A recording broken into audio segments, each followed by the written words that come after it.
В одном курятнике жил петух по имени Петя. Он был очень гордый и всегда ходил с поднятым гребнем, объявляя всем, что он самый важный в курятнике. Однажды Петя решил, что настало время по-настоящему произвести впечатление на курочек, и придумал хитрый план.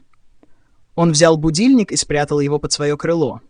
Петя подумал: когда прозвенит будильник, все подумают, что я самый пунктуальный и самый громкий будильник в мире. На следующее утро будильник зазвенел, но слишком рано. Все курочки проснулись с испуганными глазами и недовольным кудахтаньем, а Петя, сам того не ожидая, тоже испугался и с громким кукареку запрыгнул на забор.